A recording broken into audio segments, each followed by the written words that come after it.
os sinais, prodígios, maravilhas que Filipe fazia, e se convertiam e estavam alegres, toda a cidade estava alegre com isso. Depois, na sequência, nós vamos ver que a Bíblia diz que os samaritanos estavam alegres, se convertiam e eram aí demônios expulsos, as pessoas eram curadas, aí coxos e aleijados andavam, existiam milagres, maravilhas acontecendo e as pessoas se convertiam e eram batizadas nas águas. Agora acontecia também uma coisa, ainda o Espírito Santo não tinha descido sobre eles. De que maneira? Com o batismo com o Espírito Santo. Eles não eram batizados ainda. Então o que aconteceu? A igreja em Jerusalém, sabendo que muitos estavam se convertendo em Samaria, mas que não estavam recebendo o batismo com o Espírito Santo, o que fizeram? Era urgente que fossem batizados. Então enviaram imediatamente para lá Pedro e João, para orar por eles, para que eles recebessem o batismo com o Espírito Santo.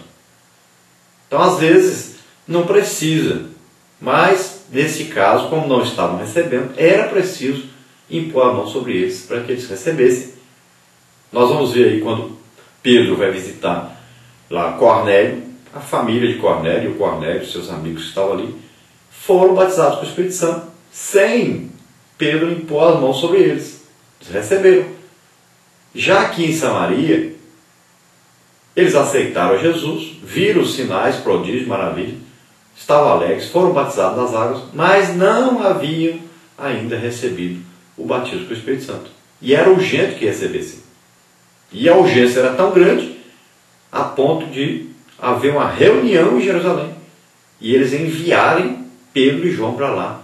Veja aí, os discípulos mais destacados enviaram para lá, porque era urgente, necessário que eles recebessem o batismo com o Espírito Santo. A igreja hoje tem que seguir esse padrão que está aí em Atos dos Apóstolos. As pessoas aceitaram Jesus, não foram batizadas com o Espírito Santo. É urgente impor as mãos sobre essas pessoas para que eles recebam o batismo com o Espírito Santo. É urgente. Então, o professor da escola bíblica dominical, seus alunos não são batizados com o Espírito Santo. É urgente que você imponha as mãos sobre eles e eles recebam o batismo com o Espírito Santo.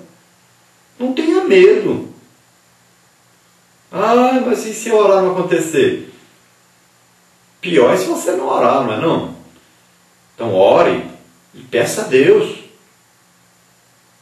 Peça, acredite realmente. E Jesus vai batizar. Faça isso. Que medo é esse? E se ninguém for batizado, você vai morrer por causa disso? Alguém vai mandar você embora da igreja por causa disso? Não. Ore, acredite, Jesus batiza. Então você vai orando sempre, até as pessoas serem batizadas pelo Espírito Santo.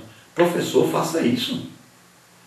Ore para os seus alunos, ore para que eles recebam o batismo com o Espírito Santo. É urgente, é necessário. Então essa é a sequência óbvia, né, da pregação do Evangelho.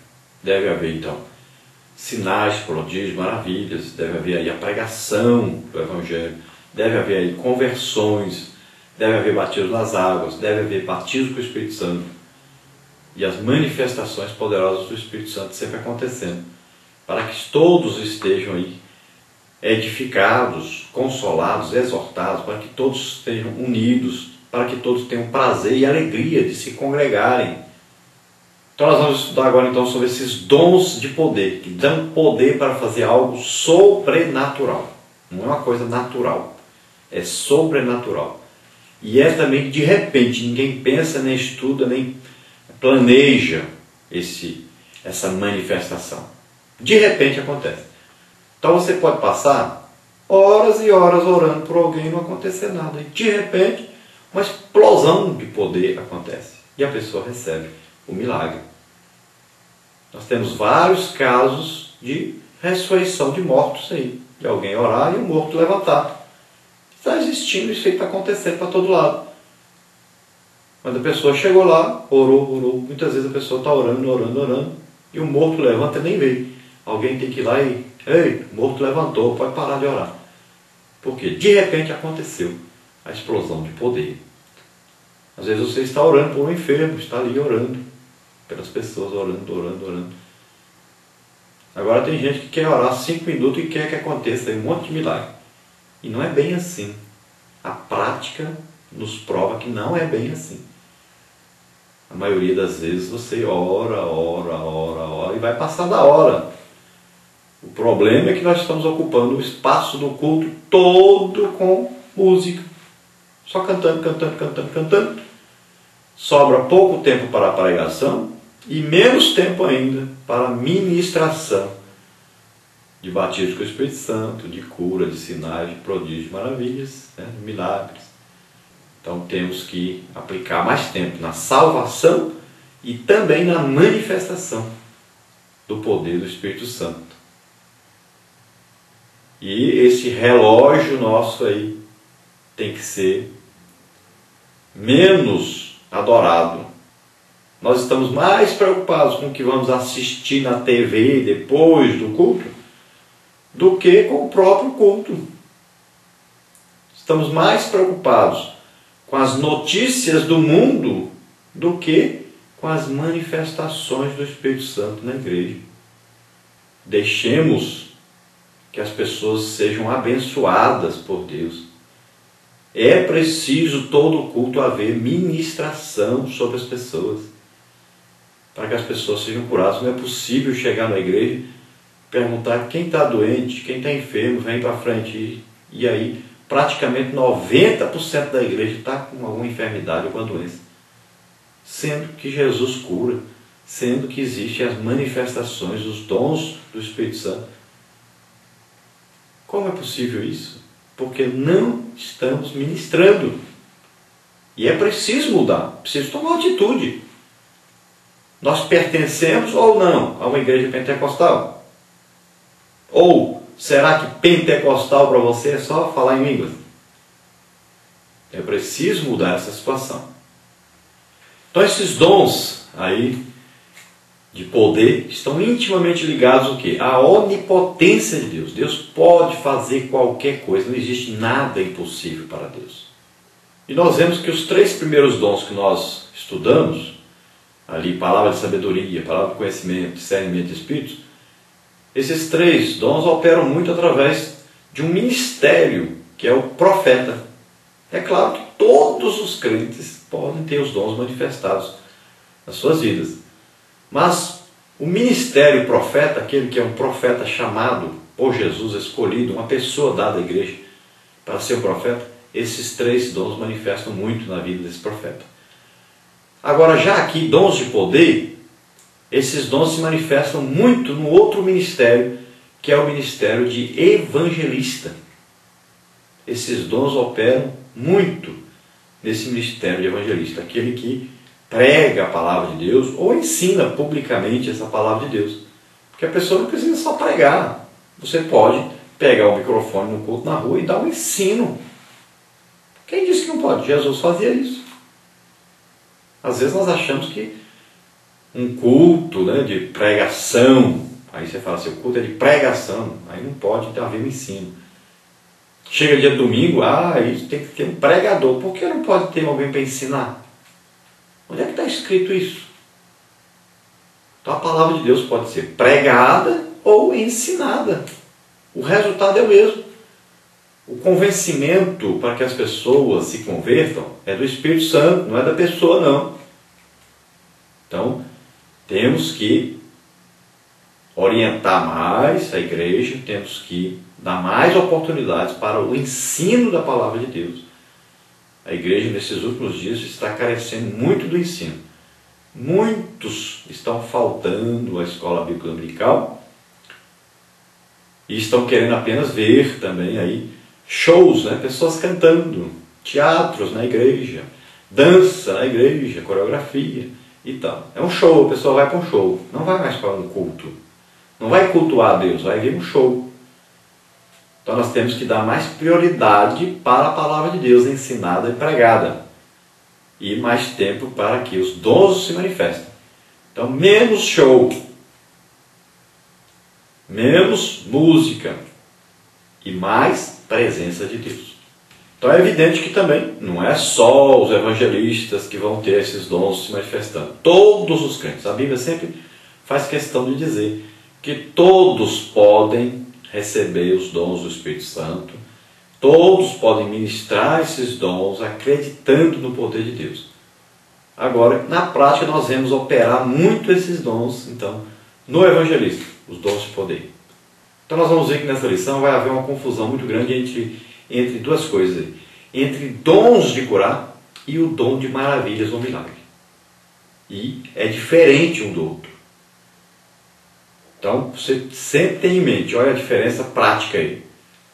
Alguém está com dor de cabeça, você orou, a pessoa é curada. Então dons de curar em operação. Ou não, a pessoa pode orar e a pessoa ser curada e a pessoa que orou não tem dom. Mas quando é o dom, então a manifestação desse dom, a pessoa é curada. Agora, quando é milagre, é quando alguém nasceu com um problema. Então você nasceu cego. E a pessoa então vem e ora e você passa a ver, aí é um milagre. Porque era natural que quem nasceu cego vá viver a vida inteira cego e morrer cego. Então Deus age na natureza, o que era natural para nós. Então Deus vem com ação sobrenatural, quebrando esse natural, transformando esse natural. Então alguém tem uma perna menor do que a outra. Você ora e a perna fica do mesmo tamanho, as duas pernas. Isso é o quê?